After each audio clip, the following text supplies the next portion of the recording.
Welcome back to Frequency Finder, the podcast where we dive into the craft, process, and stories behind great music.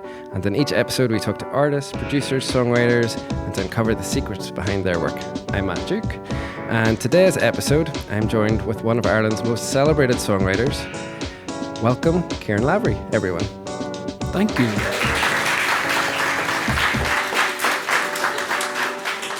Now I'm going to do the awkward part where I read out all your accolades and make your head get bigger and bigger. Either that or you'll get smaller and smaller, I'm not sure. So with 5 acclaimed albums, over 150 million streams and collaborations across the music scene, including Bears Den, Benjamin Francis Leftwich, Ryan McMillan, the list goes on and on and on, as well as this year being shortlisted for Album and Single of the Year for NI Music Prize. We are very, very glad to have you here, and I think we should just get stuck in. Shall we get stuck in? Yes. Wonderful. Okay, so first, thank you so much for coming down and spending some time with us this afternoon. Thanks for having me. Just one brief note as well. It's actually over 170 million streams online. All right. I love it. Just go straight there. Yeah. That is not right. You know what? That's the second time that we've been corrected in our intro. I should really test them beforehand. Yeah. In all of the 170 streams, where did it all start? And for you, what is that like moment where you were like, songwriting's the thing? I'm like, this is a thing that I'm good at, or this is something I want to at least try out? I was in various bands when I was growing up, and mostly terrible. I kind of fancied myself as a bit of a punk rocker when I was about 14, 15. We used to rehearse in my friend's garage. And as an example of how really terrible our equipment was, someone broke into my friend's garage, used our musical equipment as leverage to get some of the gardening tools, and left my guitar and his drum kit behind, and any of our microphones. So we were off to a bad start. And I sort of, music was something that I was always really passionate about. I was a huge hip hop fan growing up, but then again, there was no real outlet for that style of music. And also, you know, growing up, I kind of had to learn an instrument in order to kind of facilitate the songwriting side of things, but not really doing anything other than trying to express my feelings through, you know, the arts. And the guitar was something that I was able to kind of use as my muse. Mm-hmm. And it was the very... Can I curse on this? Sure. Okay. I curse quite a lot, so I'm trying to stop, but I can feel myself censoring. I can bleep you out, it's fine. Fantastic. Do it live. Yeah. Bleep. So a lot of my early attempts at songwriting were so fucking bad. Really tragic. And I think I assumed that I was writing the best music and songs that anyone had ever heard, although I didn't play them outside of my bedroom for a long time. Do you remember what that first song was? Did it have No, I remember... No, God, no. I threw away a lot of I had a shoebox. It was kind of like this secret activity that I would kind of partake in whenever a certain time of day when no one else was in the house, and I had this shoebox full of my emotions, and I would just like noodle these things down and kind of mumble to myself. I didn't have any recording device, so it was all just kind of pretty much kept up in the noodle. And I remember for the first time playing the song to 2 guys that I was in a band with, and they just laughed as soon as I finished the song, and I thought, nice. These songs are all going in the bin. So I quite physically took the shoebox, walked outside, put it in the bin. That was it. And it didn't stop me from writing. It just that batch of songs, that was kind of that era done. And so...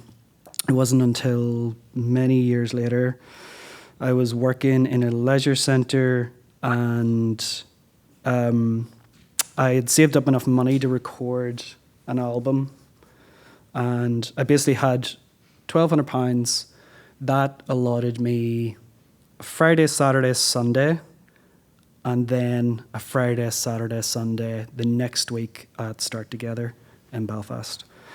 And the agreement was it's best to bring a live band in and everyone can kind of play in the room, because I didn't really have the time to overdub too many elements. And so I had 8 songs. I went to the studio and I was terrified. I was rabbit in the headlights. I think for the most part, I thought my job was play a song and everyone else make songs sound better. Mm-hmm. But everyone kept looking at me for approval or any notes. And I think most of the time my face was just like, that was it. That was my response to everything. Was it good? Was it bad? I was just... Yeah. I'd never really been in a recording studio before, like a proper one at that point. So... how did that early experience then shape you now? Like, is there elements of kind of that you think it kind of leads itself from there?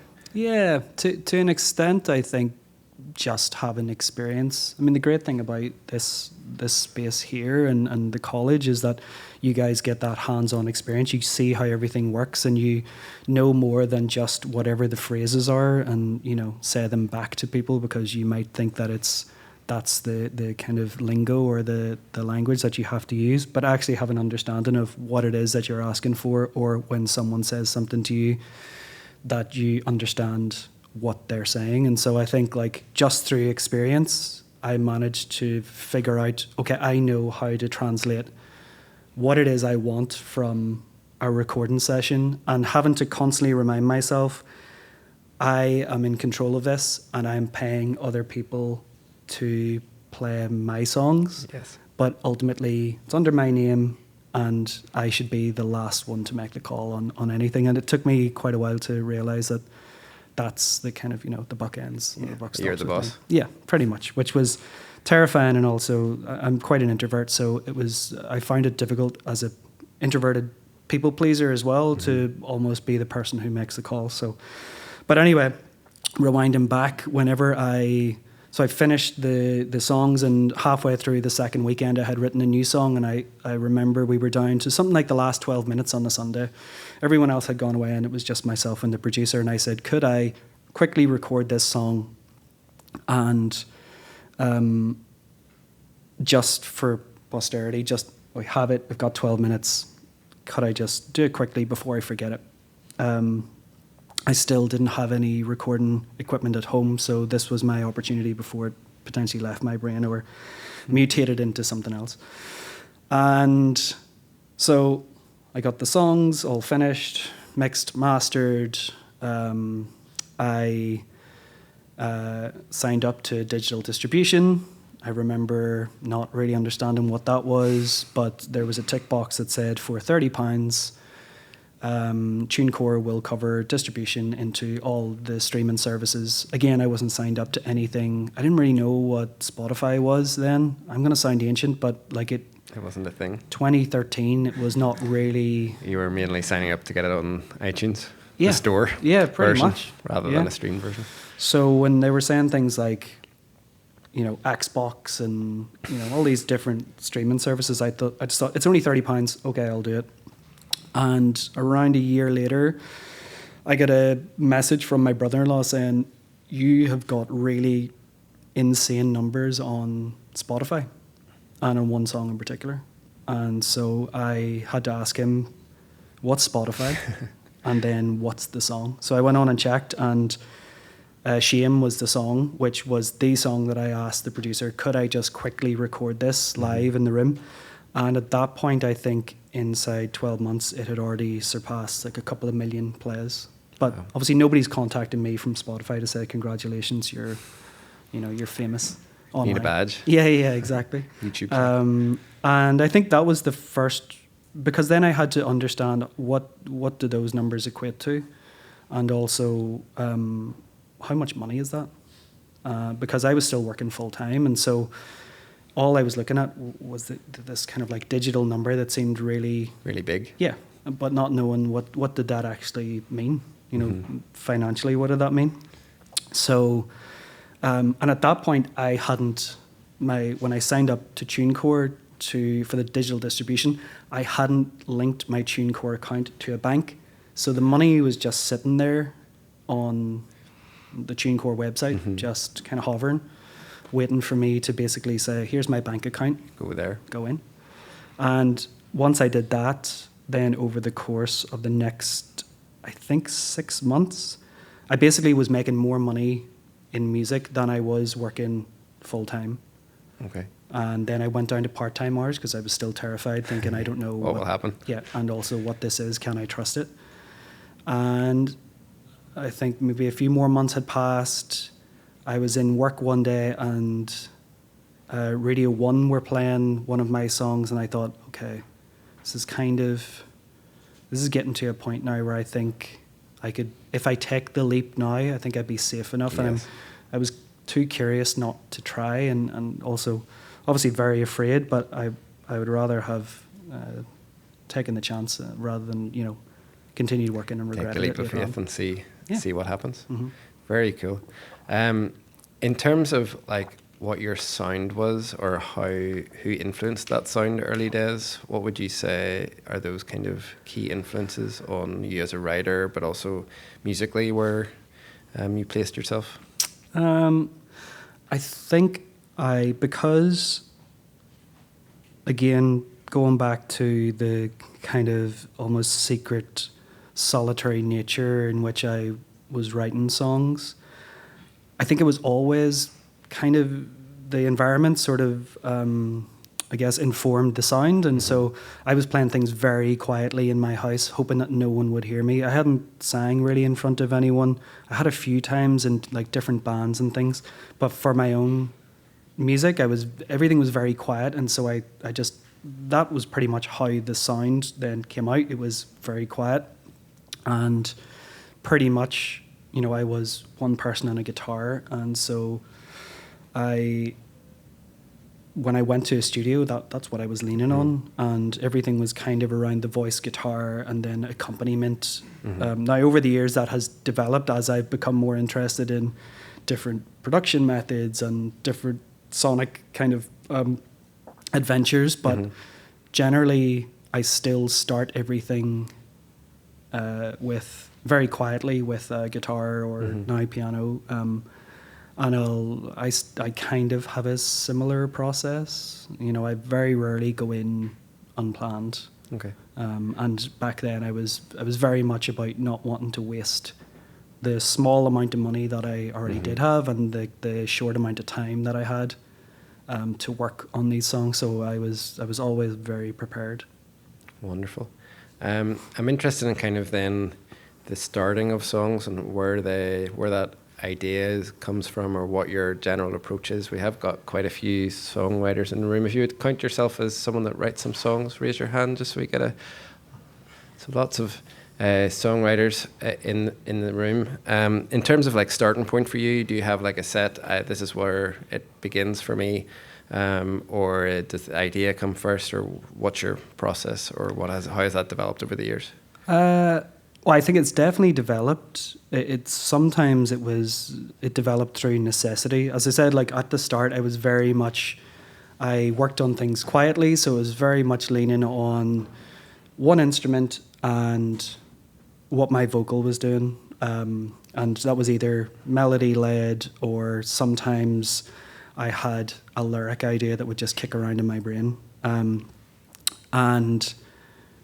then when I started to travel quite a bit with work, I was the first couple of years that whenever I went full time with music, I traveled a lot. And so I found that I had to become a bit more malleable with my songwriting in terms of the environment. It couldn't just be a bedroom anymore. So I had to be used to writing in a hotel room. I had to be used to or try to get comfortable with the idea of writing without an instrument. I had to get comfortable with the idea of an idea popping into my head. And obviously with technological advances, it's incredible because you can, not just voice record yourself, but, if you've GarageBand on your phone or whatever. So I became much more flexible with how I was writing songs, which has kind of developed into a world where I'm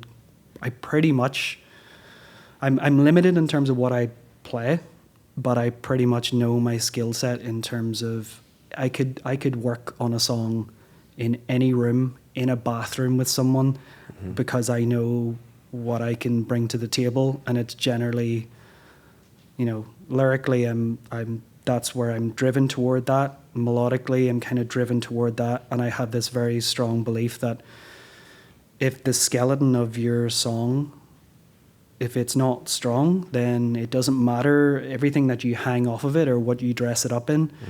The very core idea has to be so definitive and thought through.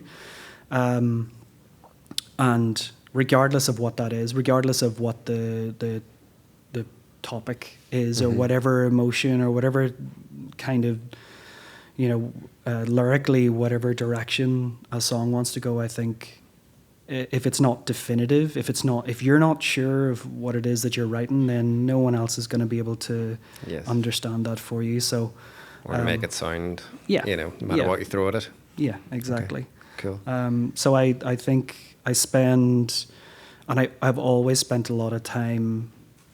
I think of songs the way that you would watch a film, or the way that you would read a book, or kind of enjoy anything else, where if it doesn't grab you in the first couple of pages, couple of minutes, if it doesn't excite you, if you don't kind of get it or feel something, then there's no point. And so the exact same with songwriting. I kind of feel like first line, second line, you need to be grabbing people by the scruff of the neck. And whether that is sonically, in terms of your production, or, whatever your instruments are doing, or if it is lyrically, then I think you've got probably 2 opening lines in order to demand the attention of people and to really set your stall out. And so I think that's why I love songwriting so much, because there's no one way of doing it. But I really am a big fan of being able to just be very brave from the offset, like boot the doors down, and not sort of tiptoe your way into a song, and then by the chorus you're like, ta-da, I know what I'm talking about now.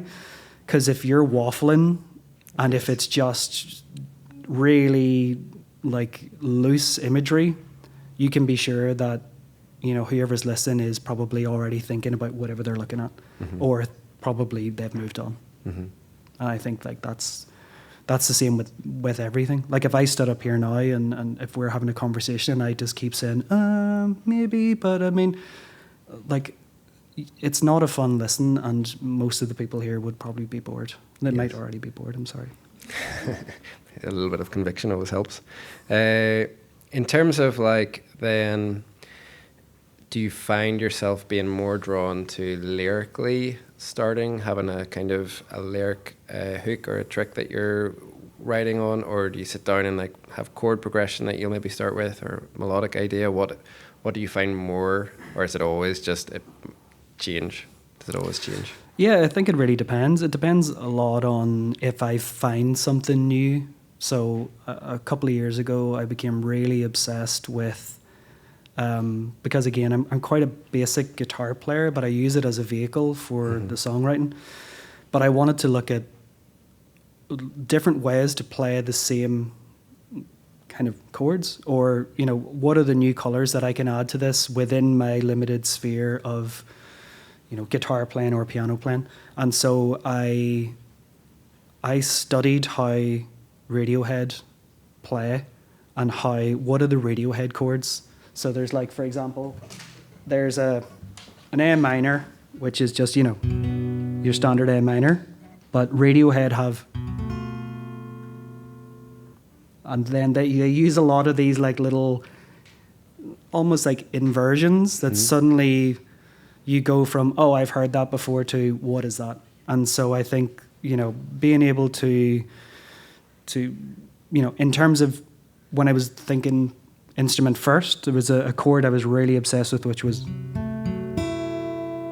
is like this, I don't know what it is. I every time I write it on a book, I usually, when I don't know what the chord is, I'll put down the song title and then be like, second chord asterisk. And that's usually, that's that one, whatever that is. And I just like it because it has this kind of, it's like the Elliott Smith sort of, it's that trick of you just introduce some kind of new color that gets you away from just like your standard kind of riffs. Yeah, and I think it's the differently. same with lots of hip hop as well, especially like the newest Kendrick Lamar album. I became really obsessed with like his piano playing. And this, again, I think there's just something really lovely about, I think like the opening track is pretty much playing in around like an A major, G major thing, but he just inverts it a little bit. It's almost like he's noodled enough to find a new way of playing it. Yes. Where it's a little bit unsettling, and suddenly that's like, oh, that's perfect. That's enough. So if I'm looking at instrument first, I get really obsessed with that. Lyrically, I think it depends. I would tend to spend a lot of time. I read quite a bit, and I know it can sound a bit kind of. I used to always roll my eyes when people were like, "You need to read more poetry," and I'd think, "Oh, fuck off," and because I just assumed poetry was this highbrow art that I was never going to understand. I'm very working class and where I was brought up, and we didn't really have any literature at all in the house. We didn't have any instruments in the house either. Like my dad was a milkman. If anything, he had an incredible ability to find ways to slip a curse word into a sentence, which is really admirable. And like wonderful people, but in terms of if I wanted to reach for something and sort of feel like, oh, this is a perfect environment for me to feel inspired artistically, it wasn't there. But what I loved about it was that it kept me grounded.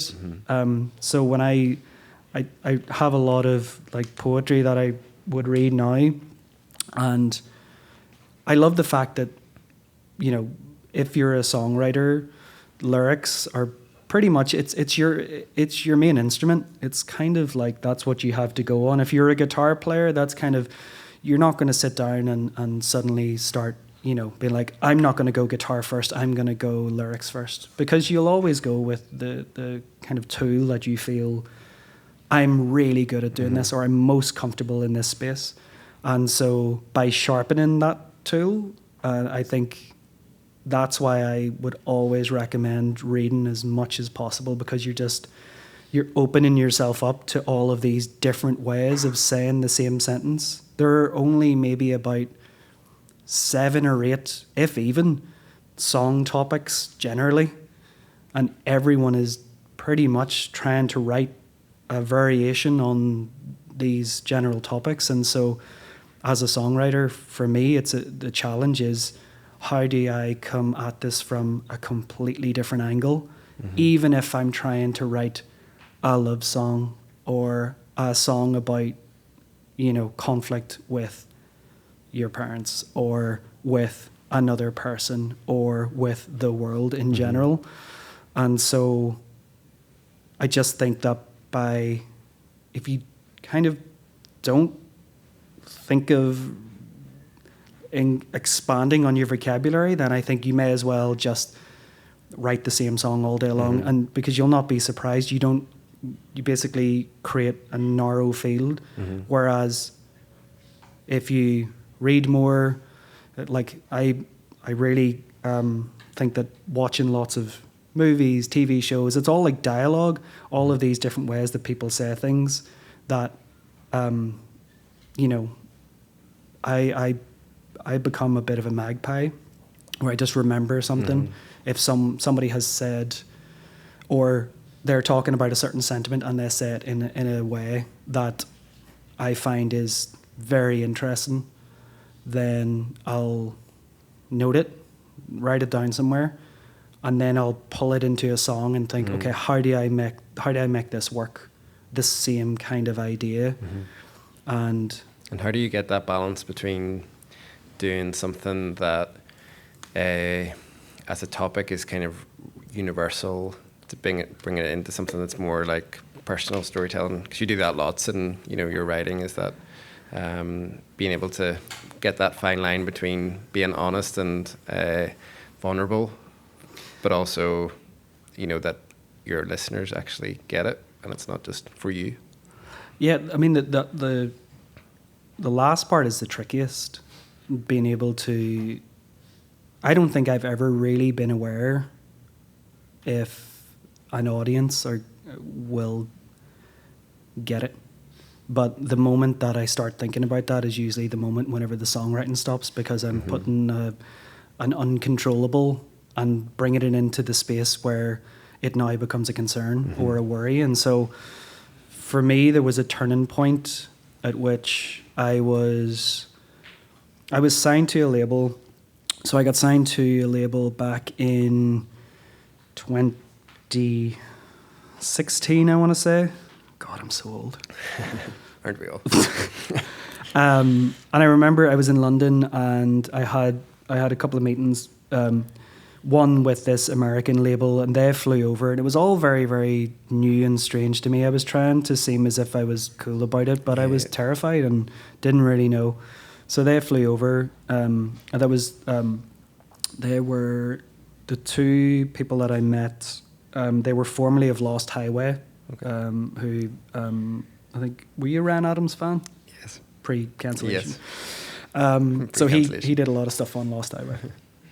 So they came over and they were kind of saying lots of crazy stuff like, we really want to work with you. We're talking 6 figures here on the table. We were in a really swanky restaurant and it was like, what do you want to do with your career? There didn't seem to be any limitations. And then their only note at the end was, by the way, we will expect you to be in the States 6 months a year. And I still don't like America. So at that point, I just thought, I don't want to do that. So I went across town and we had a meeting with this other group called Believe, who ironically did not really believe in me, but I didn't know that at the time. But because I had these crazy numbers on Spotify, it just opened up doors. Lots of doors. And there were people who I think, just saw the numbers and pretty much felt like, this is incredible. Yeah. How can we have a piece of this? Whereas in my mind, all I heard was, you're incredible. How can we take this to the next level? How can we support this? And so I signed with them in 2016, mostly based on the strength of the fact that they weren't asking me to go to America. Okay. And I was with them for 2 years, 2 album campaigns essentially. The end of the second album campaign was terrible. At that point, there was a lot of investment. I think they tried to kind of pull me into a space in which they believed I could be this sort of very one-dimensional singer-songwriter, Lewis Capaldi kind of esque person. And I didn't want to do that. I kind of wanted to write about different things other than heartbreak because I wasn't in that position. And so this idea of just trying to fake emotions for the sake of finding what they used to say in the emails was, we need more bangers. And I remember sitting in the studio with the producer at the time and we were both just had no idea what to do. So anyway, after that I get put on a US tour and halfway through the tour I couldn't do it anymore. So I'm in a bathroom in a hotel outside of Boston and it's after midnight. I've just driven from New York to Boston. Actually, in New York, whenever I parked the car, I didn't realize that you have to be 10 meters, I think, from a fire hydrant, or else they will take your car to a compound. Yes, tow you.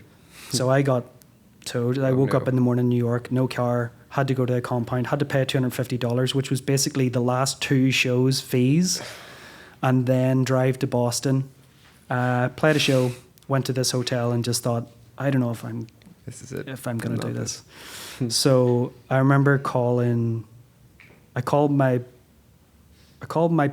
my folks to say, I don't know if I'm going to make it out of this hotel room. And it was really, at that point, I kind of thought, this is it. I don't know if this is for me. I kind of couldn't see any way out of it as well.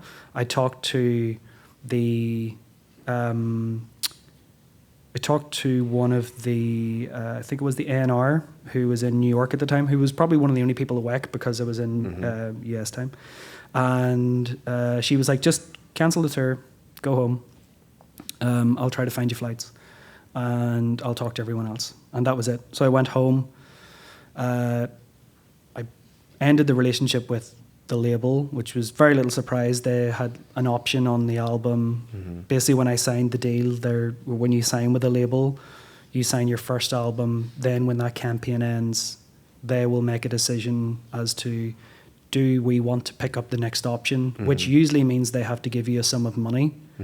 And then you do the next campaign with them. So this was going to be our third option. Second album didn't go well. I was fully expecting for them to say, this is it. Yeah. So, and around that time, I had been writing these songs that I thought, is this what you might want for me to get out of this? And I came out of that campaign and I was really pleased with having to have gone there, because I suddenly found my voice and I was able to then write songs that I wanted to write about more of my own personality. So I think one of the first things that I wrote after that was maybe Celine, which is this on? Always. So I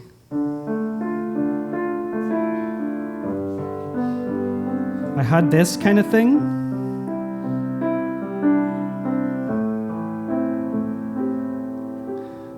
And because that sounds really kind of sad and very forlorn, I wanted to marry it with some lyrics that I thought, well, what's the opposite? Like, what could I say that will be able to express how I feel about things? And so I had... I know this seems self-centered, but I am, so I don't care. Though things have gone to shit, I still look good in underwear. So for me, it was this idea of being able to suddenly bring sarcasm into a song, which I kind of felt like that's an area I hadn't really explored. And it was also part of my personality. I didn't just want to be this one-dimensional, either I'm wounded and so here comes a song about me, being sorry or in pain, or I'm angry and so here's a whole song about this one feeling. But rather than, it's like anything, we all have so many different kind of facets to our personality. Most of the time, I have multiple thoughts in my head at any one time, and so I wanted to be able to capture that in songwriting, where it's just this multiple thought process where you can throw a sentence out there and it's not at the core of the song. Because that song Celine was pretty much like here's everything that's going on right now. And so I was able to talk about a lot of things at the time, one being that like lots of dark and light. That's why I wanted to open with something that's very tongue-in-cheek, because around the time my manager Lyndon had cancer, and it was this kind of like really weird weight that was hanging over everything. It was this dark cloud, but at the same time we were still making plans to go forward, and I didn't want to ignore that and keep writing these songs about some some relationship or some person that didn't even exist, just because it was like a nice melody. But for my own music, it suddenly gave me the freedom to, I can say whatever I want now, because I know who I am. And I think Celine ended up, I think it's like over 1 million. It's not that the numbers, I don't find them important, but it's in terms of, I guess, like the confidence to be able to know that to write something that deals with your friend having cancer, the fact that you're kind of like, I think I speak about like really crippling Catholic shame in there as well. And all of these different facets, very, very personal feelings that I have about myself and my world, that they can connect with people. Yes. And I don't need to dilute my message in order for that to be... Just for an audience? Yeah. To make an audience happy? Yeah, like I know I talked to a friend of mine a couple of months ago, and he was annoyed with the fact that he had basically leaned toward the label who we were both signed to recently. He was leaning toward their demands of write something more universal, and his translation of that was, I need to be more generic. And he ended up didn't really like the songs that were written because he didn't attach himself to them. And they didn't really resonate with an audience as much as the songs that he had written that were really personal to him. Yes. So I guess that song and that kind of like this idea that suddenly, you know, there are no real rules to songwriting. It's just a fact that whatever genre you're writing within, there are certain expectations, you know, and I think with songwriters, and I think it's very similar in songwriters and in my mind, hip hop is that, I know it seems bizarre, but I find them really close because so much of it is based around what's the message, what is the person saying, and when you write without restriction, but still with like a very clear, I want to get to the heart of it. Like this is the plan, and now I'm going to attack it from every angle that I can. There's something much more enjoyable about that than initially going in with one arm behind your back saying, I really want to write something like that, that big Ed Sheeran song, you know, which happens all the time as well. Much more freeing from that point of view. So much of what you do now involves other people and involves writing with other artists, songwriters, and I suppose for those that don't know, you're the very proud dad of the Soft Gut Camp, which is Ireland's only song camp. I think it's well, there are now maybe, from what Imro have told us, I think there are 3 at a time. It was maybe we say premier. Cool, I like that. The main one. The main one, yeah. The best one.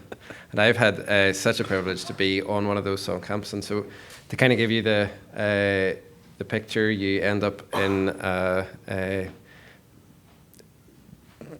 very, very, very country area with no connection to the outer world for a couple of days with some producers and some songwriters, and you end up being thrown in a room, and you don't. It's sometimes a bit like what we do here, but you don't leave until you've got something ready to play everyone else, and you mix it up every day, and it's super wonderful and joyful. And as songwriters and co-writers, how has that journey for you developed into something that you do more of? And then how did Soft Gut come out of that? And then the camp. Well, I find that now that I write for and with other people, I'm never really out of a cycle of writing where if I was just working on my own music, I would have a period where I can't write anything. And that's a good time to just basically watch, read, do whatever, live your life, and, you know, just collect things. And then there's always a period where you'll have your, you know, purple patch. Loads of songs will arrive at once, and then you'll be exhausted of that. And, you know, that was my workflow for a long time. Now that I write with a lot of different people, it means that I'm essentially never really out of that workflow. It's just that I kind of like to describe it as, and in the kindest way possible, almost being a parasite, because I get the opportunity to drop into someone else's world and basically work alongside them. It's like I kind of feel I'm maybe expressed this analogy to you before. This idea of writing a song with someone, it's kind of like driving a car, and sometimes you'll drive, sometimes they'll drive, and sometimes you'll be like applying the brakes and, you know, kind of choosing and, you know, just sort of suggesting different directions. But by the end of it, whatever you get to, like the destination that you get to, you want to make sure that the other person is in the driving seat and that they feel as if they've written this song. And the importance of that is, it cannot be understated from my experience, because you and I might sit down and you might, if you're the artist, there's no point me coming in and saying, I've got a great song, you take it, because they're my words, not yours. You'll not feel any you'll not be related to them in any way. And if I push an idea onto you, chances are, it's like when someone says to you, you know, like, you need to really watch this TV show, and then keep badgering you, have you watched it yet? Have you watched it yet? You should watch, you would love that. The first thing I want to do is not watch that if someone says, you would love that, because I kind of feel like, prove them wrong. Yeah, and I'll also do it my own time. Like, you know, if I'll take a suggestion, but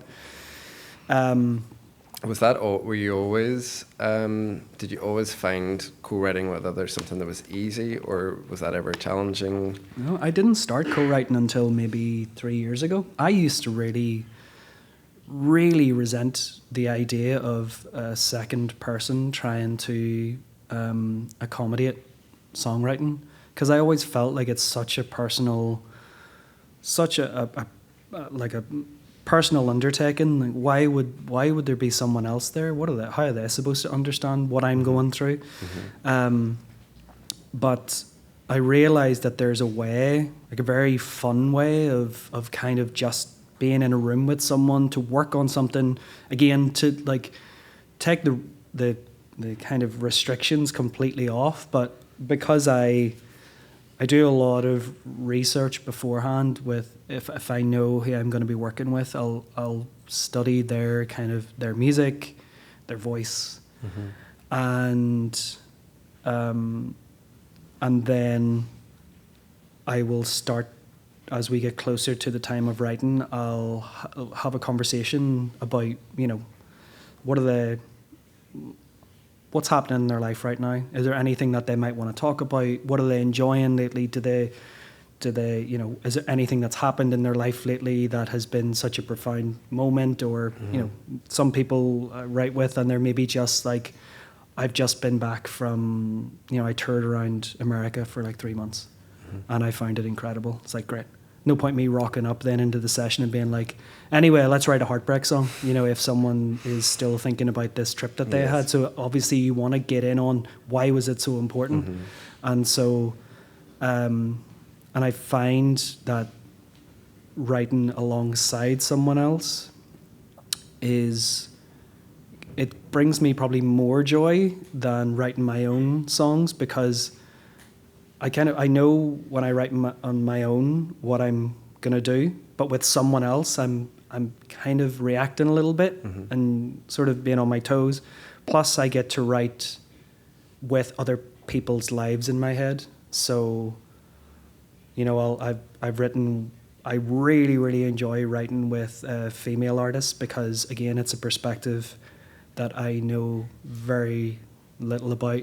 From like, as much as I can be like, I'm a feminist and I grew up like 2 big sisters and, you know, my mum, and they're very important people in my life, but I'm still, I don't know what that life is like. I don't know what that perspective is like, but I love the idea of learning about it and being able to potentially contribute to that in a way where if someone is, regardless of gender and kind of background and whatever, they want to be able to say something.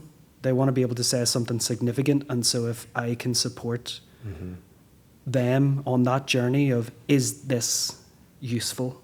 And there's a lot of just setting things in front of people and just saying, is this any good? Is this what you meant? Does this get you closer to what we want to say here? And that's really fun. That's kind of, it's a really wonderful game where if you have, especially if you're working with someone who's really open, and thankfully, I started, whenever I first started co-writing, I was co-writing with people that I knew, because I kind of felt like there's a bit of a comfort there, like a bit of trust already.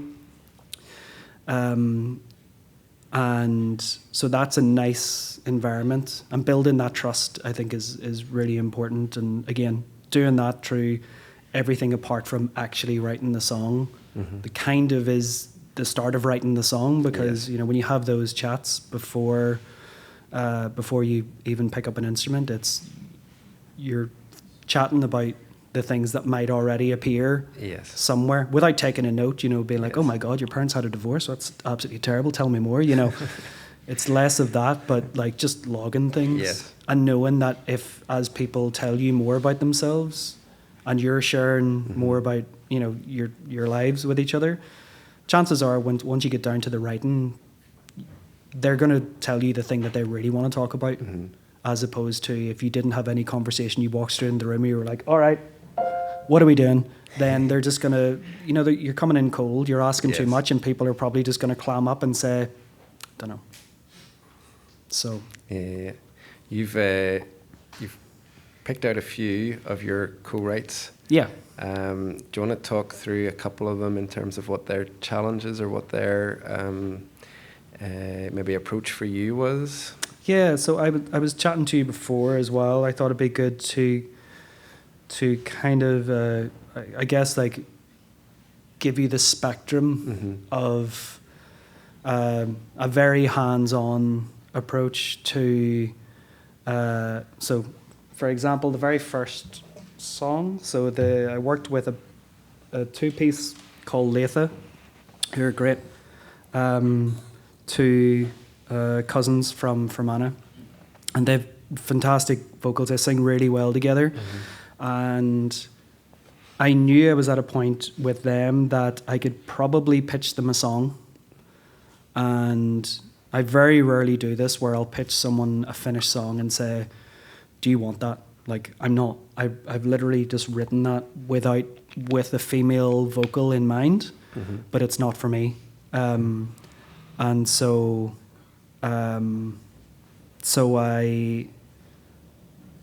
I basically sent them the whole song and said, if you want to make any changes, you can make whatever changes you want.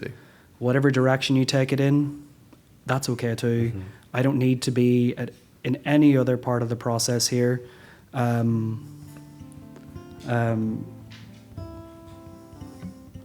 I wrote this song called The Throat of the Wind, which again, I just really liked I was drawn to the imagery of it, and in my mind, I was writing this song where, it's about two kids who grew up in the country, and they kind of want to get out of the sort of very, very small, self-contained world that they're in, and look elsewhere.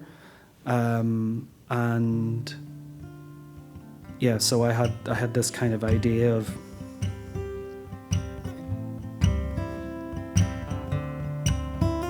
is that cutting in and out? A little, yeah. Had a dream you were Fred Astaire. You threw me up into the air. When I awoke, my uncle died. I was 9. Heel-toe step into my fears, pirouette into my tears. The curtain fell, I was alone, no one's home. So I'll go into the throat of the wind, walking slow into the throat of the wind. So that's kind of like the essence of the song, which I have a funny feeling that line, the throat of the wind, was taken from a film where someone said, and we'll just walk into the throat of the wind, which was kind of a wind tunnel, in terms of like, we'll go head straight like into this. So I just plucked it. And and yeah, so they took the song and pretty much they didn't want to change anything, but they wanted to re-record it themselves. Do you want me to play a little bit of that? Yeah, sure. So it sounds really similar, which is, it's nice, but it's probably one of the rare instances where someone takes something and they Just completely. they don't really do anything with it. I'll play it a little bit.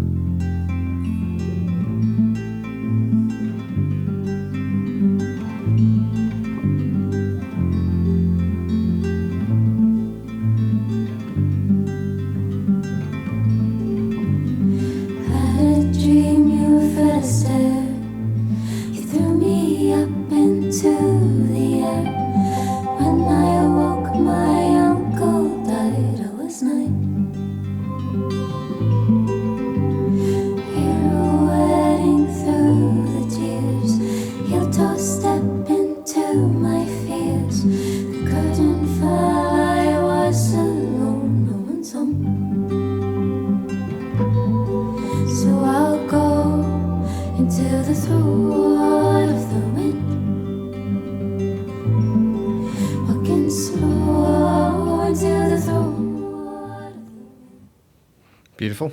Yeah, I mean they have fantastic vocals. I was working with them the last couple of days, and they track together in unison as well. So they're constantly giving each other the eye, like, and while mid tracking, you can tell that one of them is saying to the other, "You go down, I go up," and they just make these decisions. And I guess it's that familial kind of understanding where they'll do something, and it's really interesting to be around. But I just kind of felt like when I sent them the song, it felt like a safe space to send this, thinking this is kind of ethereal. They might pull it into like almost like a folk / trad world. And yeah, it worked out. The second one I'm going to play a little bit of is I worked with an artist called Blonid. She's actually heard her music from the soundtrack of the Witcher video game. So she did some stuff for that. She's got this ridiculous voice, and she's tiny, and her voice is terrifying. It's an incredible voice. So again, that's an example of why I wanted to bring a bit of this up, was because I worked with Blonid before, and maybe 2 songs, and so I knew I had her voice in my head, and also the narrative for me writing with like a different gender in my head was just really fun, because I'm pretty sure it's universal, men are assholes, and so I wanted to be able to be like, I wonder what it's like to not say I'm an asshole, but to be like, you're an asshole, and also you get all of these things and I get nothing. And that the freedom of being able to do that was really fun, because it wasn't as if it was some sort of character assassination, but she's very big like Leonard Cohen fan, and so I had this kind of like, and it was kind of that very like early Leonard Cohen sort of. I've seen the great toil of man, watched me be erased.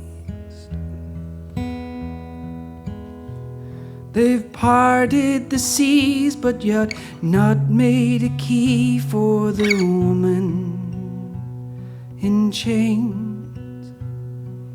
Everyone's talking, everyone's shouting, I'll just be quiet, shall I?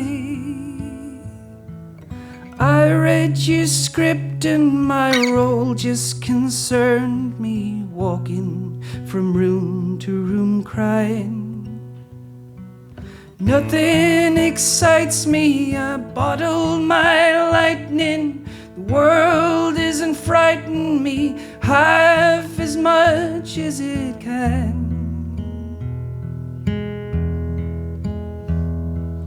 Nothing excites me, I'm tired of the routine of crying for you and the things I can't hold in my hand.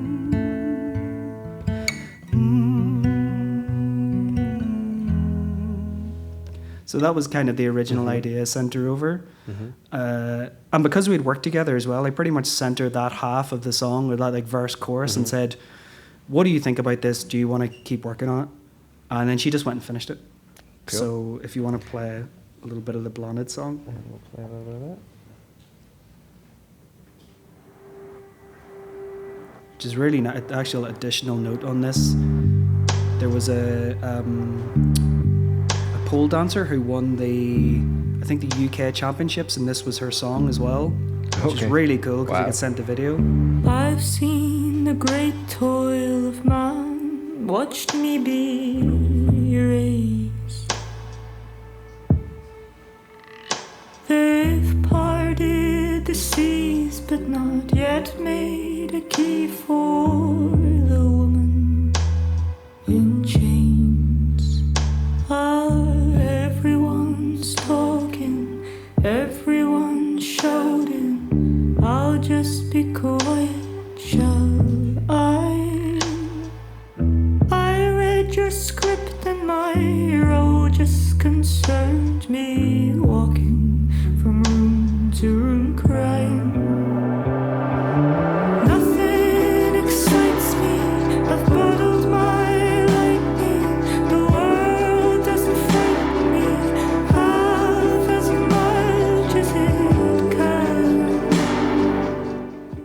Yeah, so you get the idea. That's But great. yeah. I love it when that kind of, when it starts to be different from and they move beyond the kind of, this is an acoustic guitar song that, I know.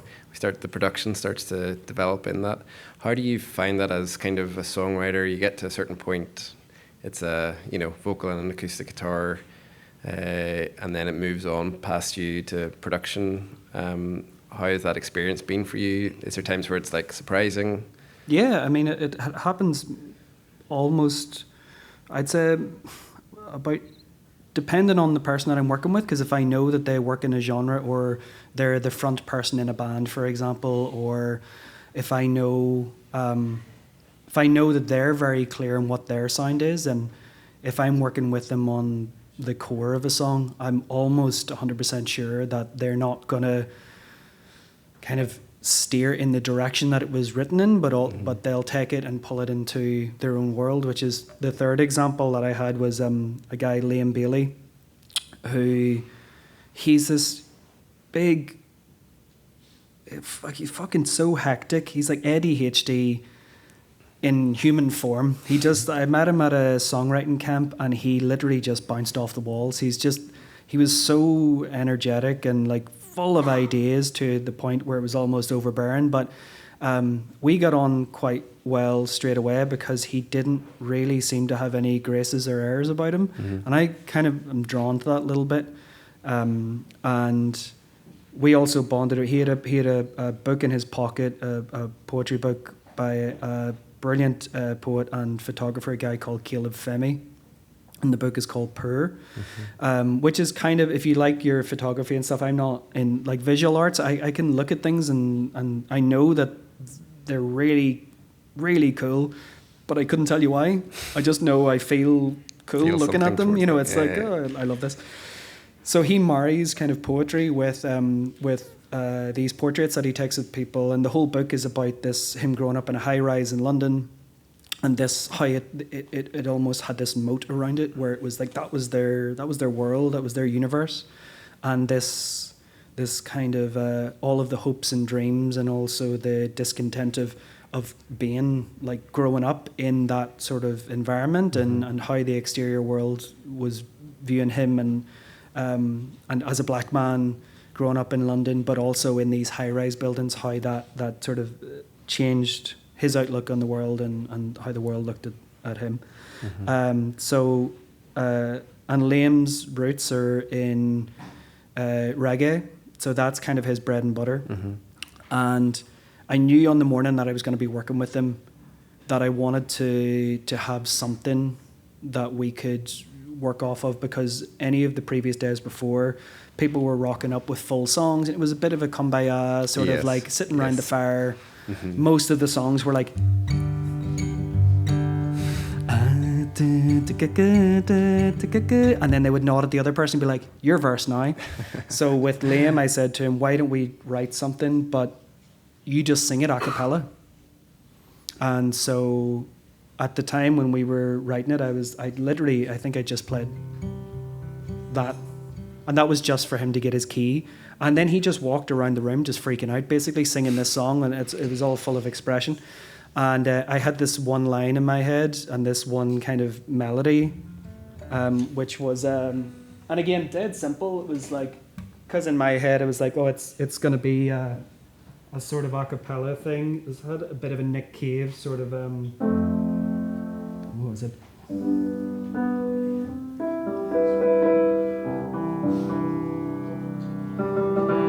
All I want and all I need is a seed upon the mercy tree. All I want and all I need is a seed upon the mercy tree. So that was kind of we just literally wrote the song around this idea that there would be one chord change that would lift into this mercy tree section, and the rest of it was going to be about kind of colonialism and coming from that, again, looking at his background in terms of, you know, he's an Englishman but with Jamaican roots, but he's neither and both. And so it's kind of like looking at your history and sort of feeling like you're living in a country where historically you have been oppressed, but also you're from there. It's the conflict. Yes. And I remember we wrote the song, and there was literally nothing on it. And then about 3 months later, he sent me this song, and I had to message him back and say, I don't know what this is. And he was like, this is the song that we wrote. Wow. So yeah, and it is like, this is properly different. Yes. Which I love, because I still know all of the lyrics that we put in there, but he just took them and pulled them into this other space. So Wow, let's have a wee listen to it.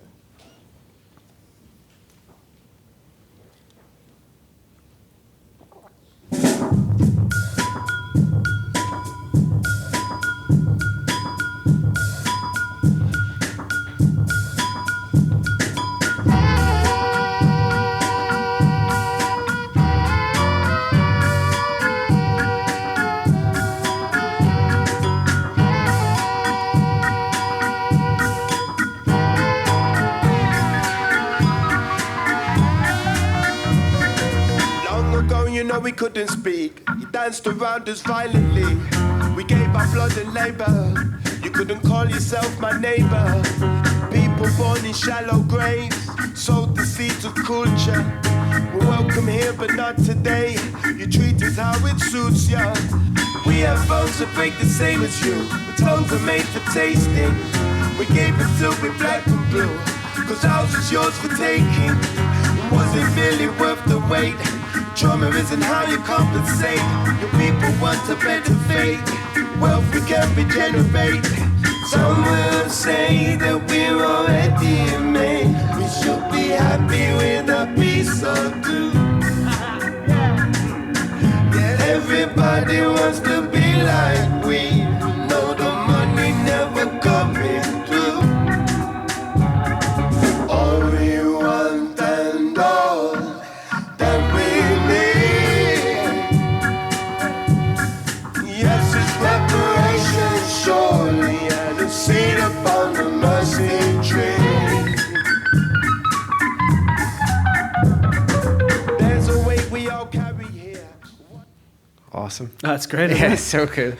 I love when it's just so different to what you played us there, and then it's, exactly. seeing how it developed into something completely different, which is just, I think, goes back to what you said earlier on about the core of a good idea.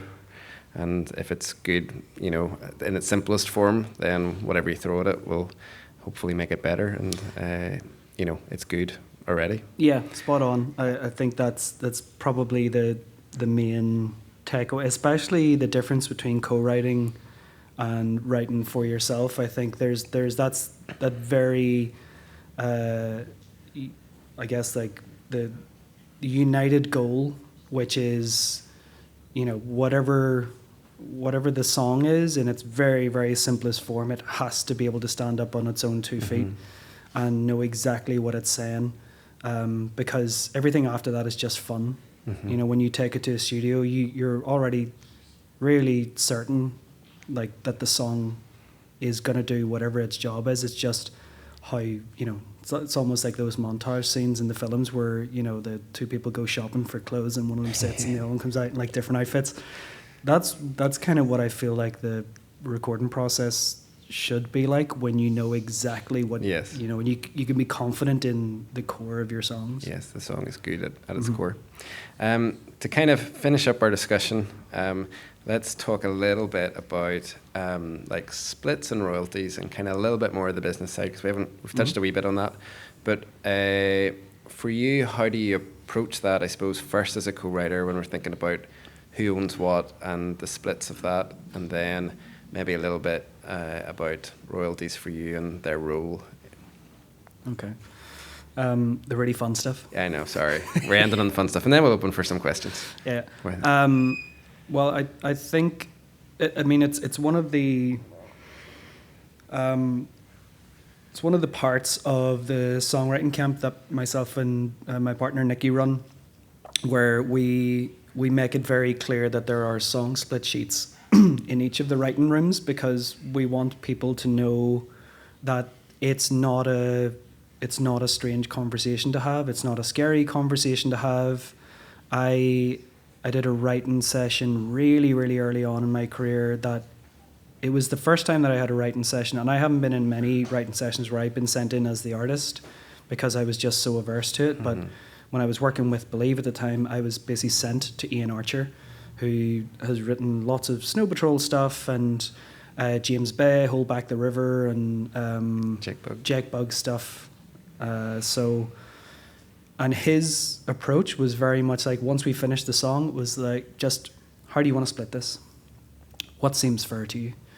And so I think I've always taken that on board, this idea of you can have the conversation about the splits for a song, knowing that when you're the writer, and this is just my opinion, you need to be flexible about your numbers. Because if you're rigid, and say, for example, we write a song and I might have written the whole thing, you may have just sat in your phone the whole time, but at the end you say, I want 70%. And if I calculate that in my head, if you're going to release it, you're going to put a budget behind it, you've got a team with you, you're on maybe a tour next year that's like a worldwide tour, you're at a certain stage of your career, then I would rather have 30% of that than 100% of fuck all. Yeah. Because if we get to a disagreement, the song's not going to go out the door. And so I have to remind myself as co-writer that I am also supporting the artist. It doesn't necessarily always work out fair in terms of splits. I know people who use an app that as you type in your lyrics, and if someone else types in their lyrics, then the percentages start to balance out. That is, in my mind, chaos. That's awful. Yeah, because someone might end up doing something on an instrument that suddenly changes the course of the song, but that's not going to be logged on an app.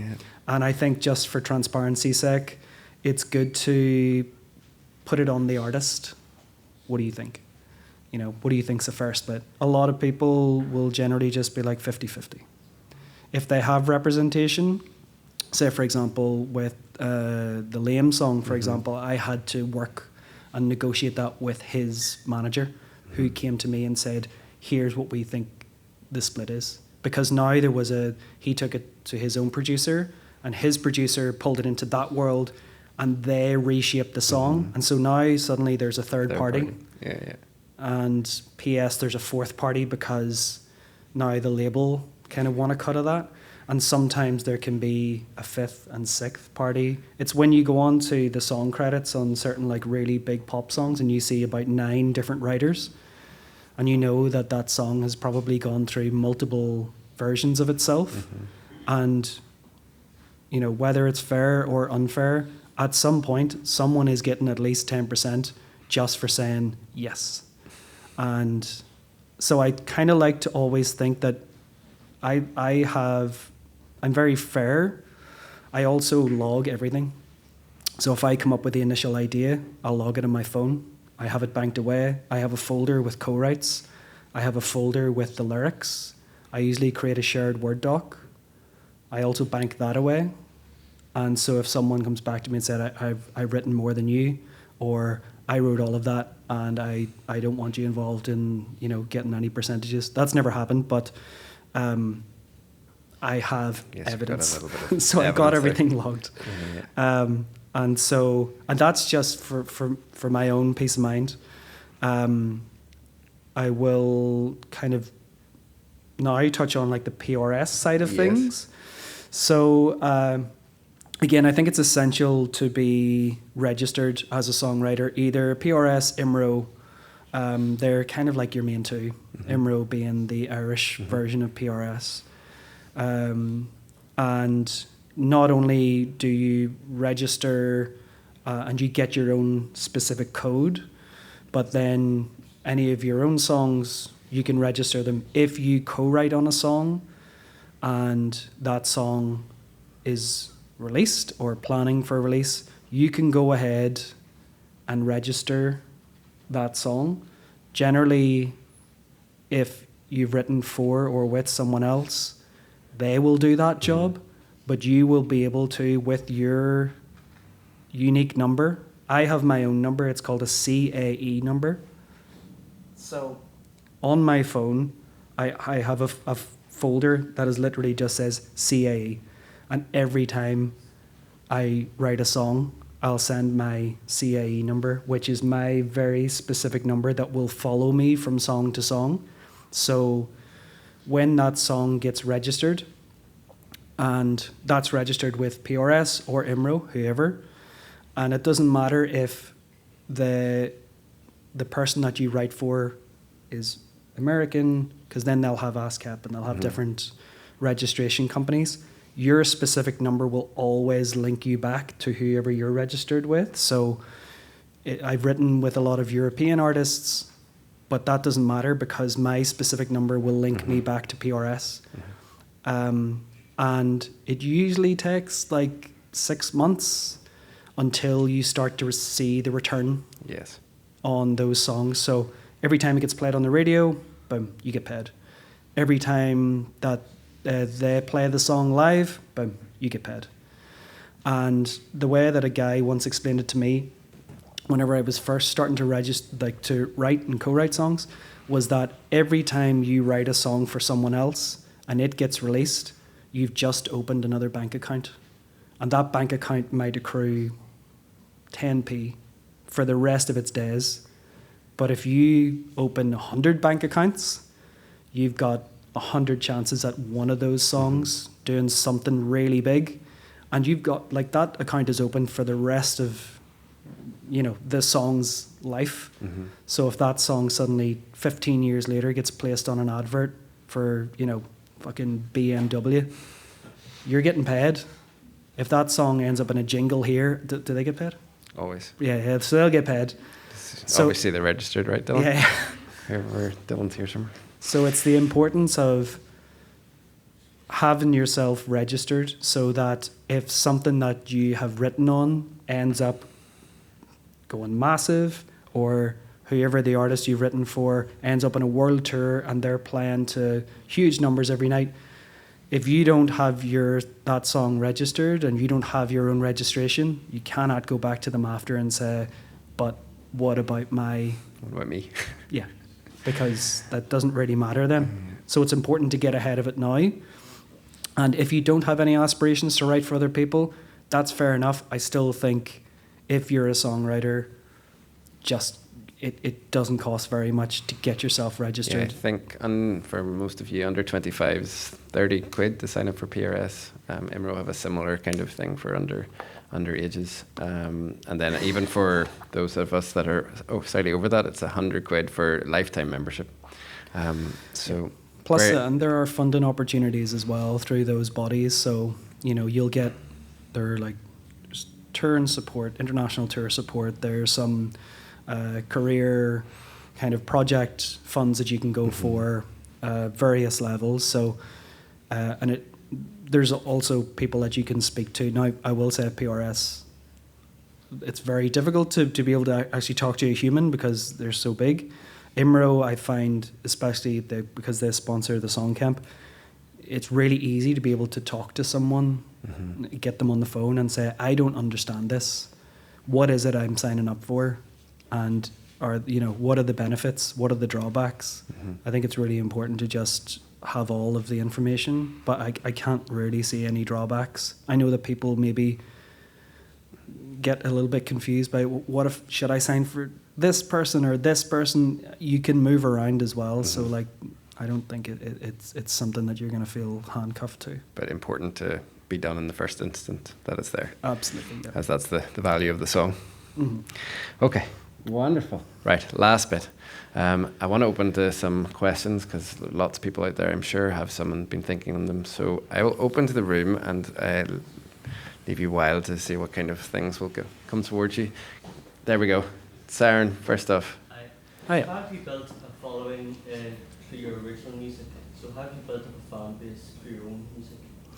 Well, I think there are about 3 or 4 strands to this where playing in front of people is still really important. I think, being able to physically be in front of an audience still has much more impact than some TikTok that you worked up and then edited for at least 10 hours and it's maybe a clip of you walking into a room, falling down, your trousers fall off. That kind of thing where it's that, yes, that might be impactful, but in amongst all of the noise there is nothing quite like being able to engage directly, especially I think these days, the real name of the game. And this is going like, I've worked with big labels as well who all they want to do is how do we get direct contact to the fans, the people who will buy your tickets, will buy your t-shirts, will buy your vinyl. They'll follow you wherever you go. If they'll be commenting on your, social media. So I think, yeah, playing live music is fantastic if you can. Again, with your social media, I think as an extension of your songwriting, find out the type of personality that you want to put across online. If, for example, you're someone who you feel very passionate about, going out and growing your own vegetable patch, that you don't have to hide that. You can actually utilize that as part of your brand, as it were. So thinking of yourself like, what are the things that I'm interested in and that I could talk about freely? So in terms of social media, I kind of feel like it's really important to be, again, coming at it from the perspective of what do I do and what is my personality, what things do I like, as opposed to looking at everyone else's social media and saying, well, Taylor Swift does that, so I might do that too. Because chances are you're in a queue of a million other people who have all tried it. Or I might do acoustic covers because I've seen that it's started to kick off in the last 2 years. You could do that for sure if that's something that you're passionate about. But I think trying to make sure that whatever you put across on social media, that it's an extension of who you are and that you can, I hate to say it, but sell your personality in a way that it becomes a brand. So for me, it was kind of very much about I usually rely on a lot of sarcasm, and so I try to bring that into my kind of Instagram anyway, because I find that singer-songwriters and people who exist in that genre are usually so fucking dry and boring. And it's always them with a cup of tea being like, join me for a day and follow me around the house. And it's just, fuck off. Like, I mean, there's a million other things that you could be watching that's not really engaging enough. And so kind of really think about those elements of, and also I would say, if you do have people who are listening to your music, engage with them. You don't have to be like privately message them, being like, "What are you up to tonight?" That kind of stuff. You'll be cancelled and kicked out the door in a second. But more that you're responsive to them. So if someone says, "I love this track," or "I really like this," that you can go underneath, "Thank you so much. I love that," or "What do you like about it?" And so then you've got this discourse. I think, as well as that, having a mailing list is like, that is king. I don't want to sound like an old man here, but that is, for some reason, the mailing list has come back around again, because again, it's direct contact with a fan base. I'd say, that is when you scale up a bit, but for the very immediate kind of areas in which you want to, how do I get a fan base? I pretty much would say, have a think about who you are, your personality type. There's this kind of concept of being able to turn whatever you present into a series. So say, for example, you want to promote a single. So you've got artwork, you've got clips of the song. You put that up, and then that's 2 days later, you're like, shit, what do I talk about now? So being able to know that you can, in terms of your socials, look at like, I'm harvesting my own, I don't know why you're gardening, but you're gardening now. I'm harvesting my own rhubarb out here. So we could have a series of videos where you're just harvesting rhubarb, your music playing over the top. We have a series of you in your recording studio. Here, follow me on the journey of recording this song. That's a second series. We have a series of you going, here's the artwork, here's a BTS series of me whenever I got my photo shoot done. And then here's a fourth series of, I really love, my other passion is I'm really into like indie cinema. Here's me reviewing loads of different indie movies. And that's basically, out of those 4, you can repeat those as many times as you want. And I think what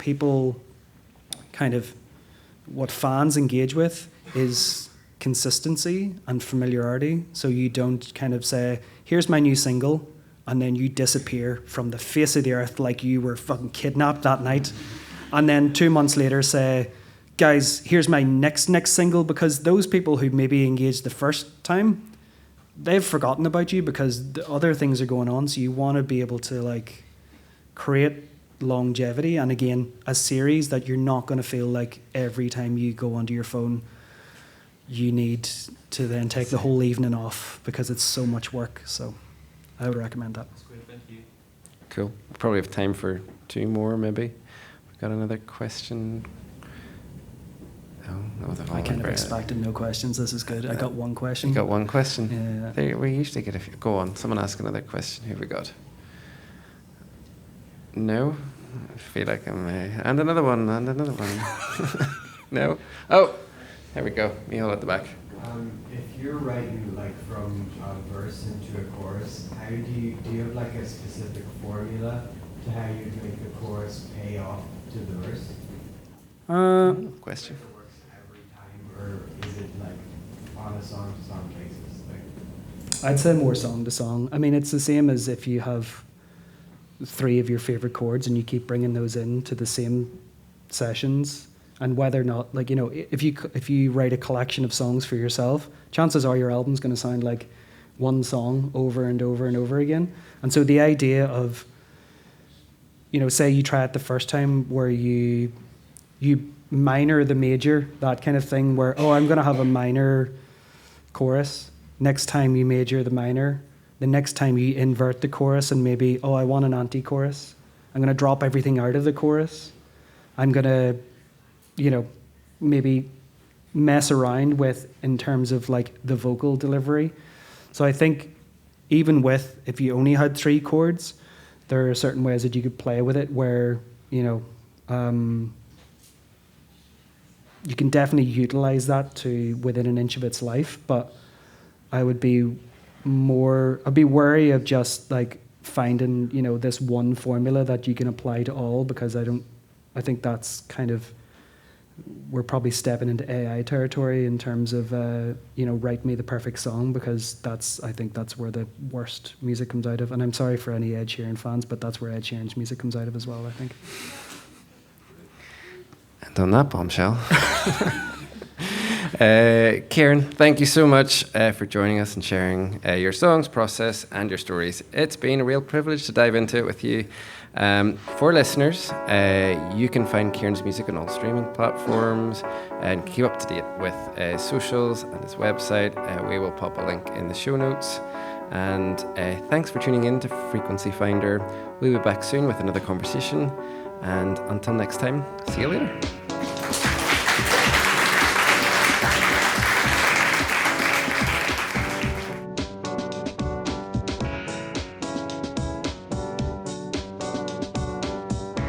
You've been listening to a Factory 61 produced podcast.